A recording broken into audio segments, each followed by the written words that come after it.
এক নাম্বার ভালো মৃত্যুর আলামত হলো যে ব্যক্তি মৃত্যুবরণ করার সময় জবান দিয়ে কালিমা বের হয় লা ইলাহা ইল্লাল্লাহ, নবী বলেন দাখালাল জান্নাহ, আমার ওই উম্মত জান্নাতে প্রবেশ করবে। দুই নাম্বার ভালো মৃত্যুর আলামত নবীজি বলেন, নাসাই শরীফের বর্ণনা, قال رسول الله صلى الله عليه وسلم মাউতুল মুমিনি বিআরাকিল জাবিন, নবী বলেন আমার কোন উম্মত যদি মৃত্যুবরণ করার সময় তার কপাল ঘামাতে থাকে, কপাল যদি ঘামিয়ে যায় তাহলে বুঝতে হবে, নবী বলেন আমার ওই উম্মতের মৃত্যুটা ভালো। তিন নাম্বার ভালো মৃত্যুর আলামত হলো নবীজি বলেন, তিরমিজি শরীফের বর্ণনা, قال رسول الله صلى الله عليه وسلم ما من مسلم يموت يوم الجمعة أو ليلة الجمعة إلا وقاه الله فتنة القبر, নবী বলেন আমার কোন উম্মত যদি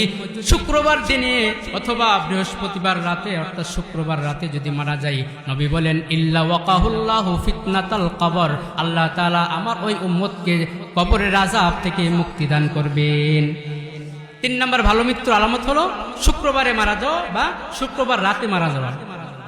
চার নম্বর ভালো মৃত্যুর আলামত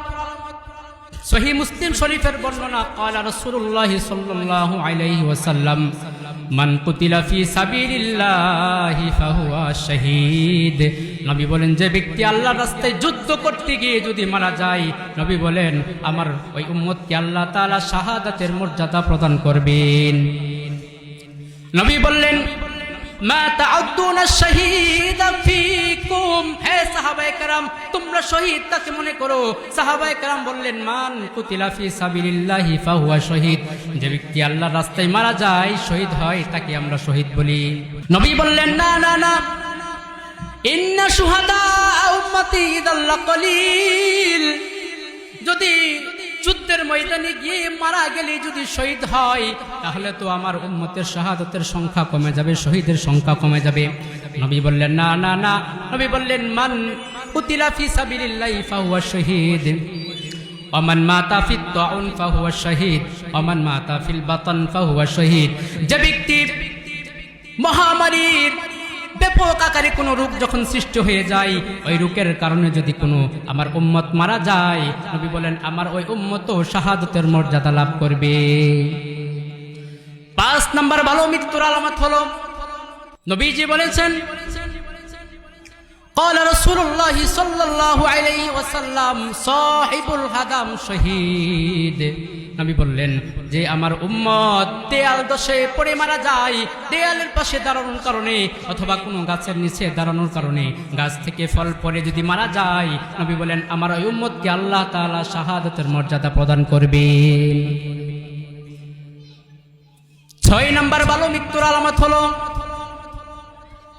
ইবনে মাজাহ শরীফের বর্ণনা, قال رسول الله صلى الله عليه وسلم والمرأة تموت بجمع شهادة, নবী বলেন আমার কোন উম্মতের মহিলা যদি গর্ভধারণ করা অবস্থায় অথবা বাচ্চা প্রসবের সময় যদি মারা যায়, নবী বলেন আমার ওই উম্মতকে আল্লাহ তাআলা শাহাদাতের মর্যাদা প্রদান করবেন। বাচ্চা প্রসবের সময় অথবা যদি গর্ভে বাচ্চা থাকা অবস্থায় যদি কোনো মহিলা মারা যায়, নবী বলেন আমার ওই উম্মতকে আল্লাহ তাআলা ওই মহিলাকেও শাহাদাতের মর্যাদা প্রদান করবেন। তাহলে গর্ভধারণ করা অবস্থায় যদি কেউ মারা যায় তাকে আল্লাহ তাআলা শাহাদাতের মর্যাদা প্রদান করবেন।